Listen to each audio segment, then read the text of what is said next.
इंसान के जहन में एक सवाल बार बार आता है, ये शायद हिंदी और इंग्लिश फिल्मों के जरिए से आया, वो है एलियंस। क्या एलियंस वाकई में एग्जिस्ट करते हैं? क्या हमारी दुनिया की तरह इस गैलेक्सी में किसी और जगह भी कोई लोग रहते हैं? हरे, ऊदे, नीले, पीले लोग।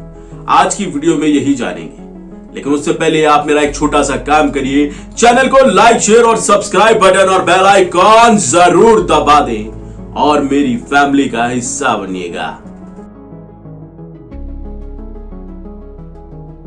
7 दिसंबर 2022 दिन के वक्त हैदराबाद के आसमानों में कोई सितारानुमा चीज नजर आती है। लोग परेशान होते हैं कि इस सुबह सितारा क्या कर रहा है।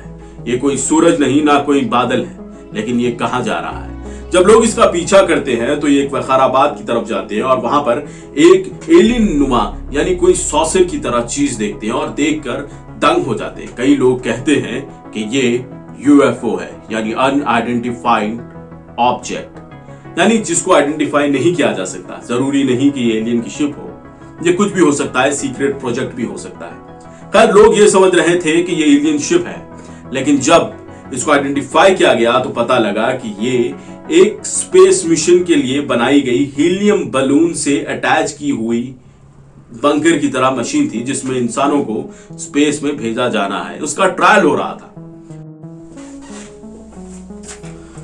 अच्छी बात तो ये हुई उसमें लोग मौजूद नहीं थे। अगर लोग मौजूद होते तो लोग उन लोगों पर ही सवाल उठा देते और उनको ही एलियन बना देते। जी हाँ, लेकिन यहां पर एक सवाल उठता है लोगों के दिमाग में, क्या यूएफओस वाकई में होते हैं? क्या एलियंस वाकई में मौजूद है? इस पर एलियन एस्ट्रोनॉट थ्योरिस्ट कहते हैं, हाँ, यूएफओस नजर आते हैं और एलियंस वाकई में है। एलियन एस्ट्रोनॉट थ्योरिस्ट ये कहते हैं कि दुनिया में पहले से दूसरे जानवर मौजूद थे। एलियंस इस दुनिया में आए और उनकी जेनेटिक्स के साथ छेड़छाड़ की और बंदर से कुछ बंदरों को इंसान बनाया, यानी होमो सेपियन बनाया, और बाकी के जो दीगर थे, निंटेंड्रोस और दूसरी जाति जो थी, जो इंसान में डेवलप हो रही थी, उनको निस्तो नाबूद कर दिया। और ये उनके ऊपर आज भी रिसर्च कर रहे हैं, यानी हमारे ऊपर आज भी रिसर्च कर रहे हैं कि हम जेनेटिकली कैसे बड़े हो रहे हैं, कैसे अपने आप को ढाल रहे हैं इस दुनिया के हिसाब से। वो ये मानते हैं कि एलियंस ही हमारी क्रिएशन के जिम्मेदार हैं, लेकिन हर सवाल के साथ वो शायद लगाते हैं, क्योंकि शायद के बाद क्वेश्चन मार्क की गुंजाइश हो जाती है। क्योंकि आज तक एलियंस को किसी ने नहीं देखा। अगर आपने किसी चीज को नहीं देखा, इसका मतलब ये नहीं है कि वो चीज मौजूद नहीं है, और इसका मतलब ये भी नहीं है कि वो चीज मौजूद है। जी हाँ, ये सिर्फ एक क्वेश्चन मार्क की बात है। अगर एलियंस वाकई में है तो इसका प्रूफ क्या दिया जाता है?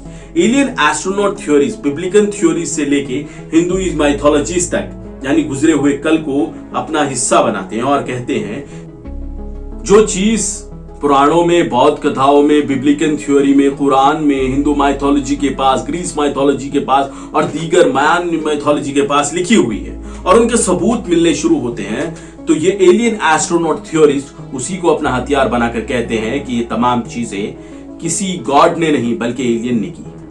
ये तो आप जानते होंगे कि साइंस में ज्यादातर लोग जो साइंटिस्ट होते हैं, ज्यादातर लोग साइंस को जो बिलीव करते हैं वो गॉड में बिलीव नहीं करते। जब ऐसी अनएक्सपेक्टेड चीजें होती है तो ये लोग उसको एलियंस से मंसूब कर देते हैं और वो उस थ्योरीज को बताते हैं कि एलियंस की वजह से किया गया, ना कि कोई गॉड की वजह से, और वो उस रिसर्च में लग जाते हैं।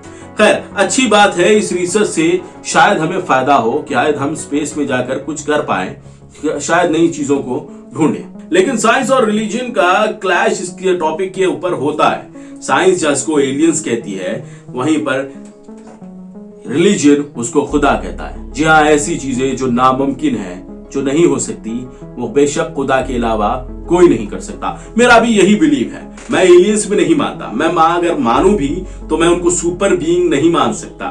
मैं ये नहीं मान सकता कि वो क्रिएशन करने वाले हैं और ये तमाम खलकत को बनाने वाले हैं। अगर बिग बैंग हुआ है तो उससे पहले भी कोई चीज है। मैं यही मानता हूं। भाई, मैं रिलीजियस आदमी हूं। आपकी जाती राय है, ये मेरी जाती राय है। लेकिन एलियंस को जो बताया जाता है कि ये लोग ही इंसान की जेनेटिकल डेवलपमेंट के लिए जिम्मेदार हैं और इंसान को वक्त ब वक्त आकर तरक्की का रास्ता सिखा रहे हैं, यानी कोई प्रॉफिट के जरिए या फिर कोई देवदूत के जरिए।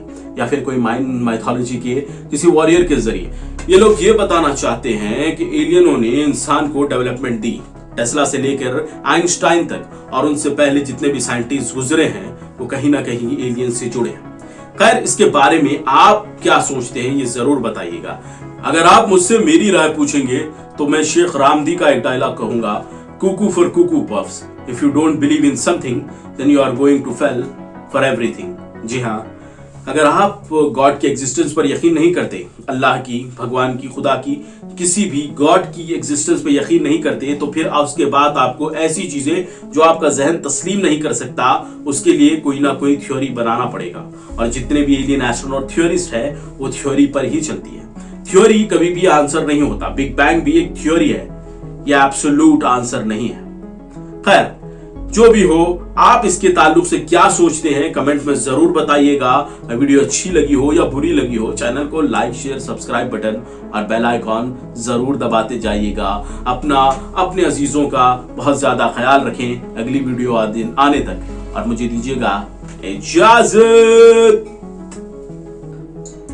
कोई मिल गया कि म्यूजिक बजाना पड़ता। टांग लांग लांग लांग, टांग लांग लांग लांग। क्या होना? धूप होना। बैठ जाओ। पहले सर्दियों का मौसम है, 3 दिन से सूरज नहीं निकला। बातें कर रहे, कर लो तो आप भी कर लो, सब्सक्राइब करो।